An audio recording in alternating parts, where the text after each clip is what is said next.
아니라 손. हामीले सीता भारतलाई भारत की नहीं नेपाल की देन है योग। राम के बाद योग पर नेपाली पीएम का दावा। चीन की गोद में खेलकर भारत को पानी पी पी कर गाली देने वाली नेपाल के कार्यवाहक पीएम केपी शर्मा ओली एक बार फिर से भारत पर अजीबोगरीब दावा कर रहे हैं। ओली ने कुछ वक्त पहले कहा था कि राम का जन्म अयोध्या में नहीं बल्कि नेपाल में हुआ था और उन्होंने योग को लेकर कहा कि यह भारत नहीं बल्कि नेपाल की देन है। कभी भारत के हिस्सों पर कब्जे की कवायद, कभी करोड़ों भारतीयों की आस्था के प्रतीक भगवान राम के जन्म पर विवाद पैदा करने वाले नास्तिक ओली ने अब योग को लेकर बड़े बड़े दावे भी किए हैं। अंतर्राष्ट्रीय योग दिवस के मौके पर नेपाल के पीएम केपी शर्मा ओली ने कहा कि भारत में योग तब से प्रचलित है जब भारत एक राष्ट्र के तौर पर अस्तित्व में भी नहीं आया था। उस समय भारत में कुछ नहीं हो रहा था, वो उस समय टुकड़ों में बटा हुआ था।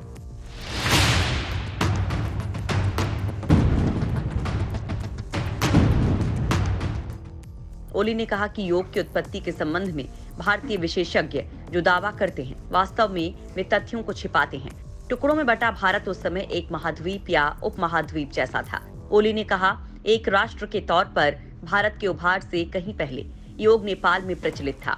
जब योग प्रचलित हुआ तब भारत का गठन नहीं हुआ था।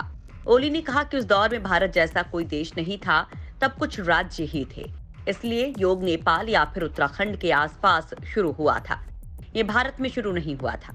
नेपाली पीएम ने कहा कि योग की खोज करने वाले संतों को इसका क्रेडिट नहीं दिया गया। केपी शर्मा ओली ने कहा कि उनका देश योग को पूरी दुनिया में नहीं पहुंचा सका, लेकिन भारत ने इसे अंतर्राष्ट्रीय लेवल पर ख्याति दिलवाई है।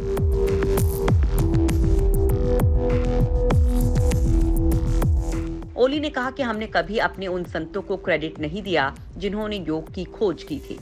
हमने हमेशा प्रोफेसर्स और उनके योगदान के बारे में ही बात की, लेकिन हम योग पर सही ढंग से अपना दावा नहीं कर सके। ओली ने कहा कि हम योग को पूरी दुनिया में नहीं पहुंचा सके। भारत के पीएम नरेंद्र मोदी ने योग को अंतर्राष्ट्रीय योग दिवस पर प्रस्ताव दिया था और उत्तरी गोलार्ध पर सबसे बड़े दिन के मौके पर इसका आयोजन शुरू हुआ। प्रधानमंत्री नरेंद्र मोदी के सुझाव पर संयुक्त राष्ट्र महासभा ने 2014 में 21 जून को अंतर्राष्ट्रीय योग दिवस घोषित किया था। इस तरह से योग को पूरी दुनिया में ख्याति मिल गई। पीएम मोदी ने 27 सितंबर 2014 को संयुक्त राष्ट्र महासभा में अंतर्राष्ट्रीय योग दिवस मनाने की अपील की थी, जिस पर 11 दिसंबर 2014 को संयुक्त राष्ट्र महासभा ने इस प्रस्ताव को पूर्ण बहुमत से पारित किया था। संयुक्त राष्ट्र महासभा के 193 सदस्य देशों में से 177 सदस्यों ने 21 जून को अंतर्राष्ट्रीय योग दिवस मनाने की मंजूरी दी थी।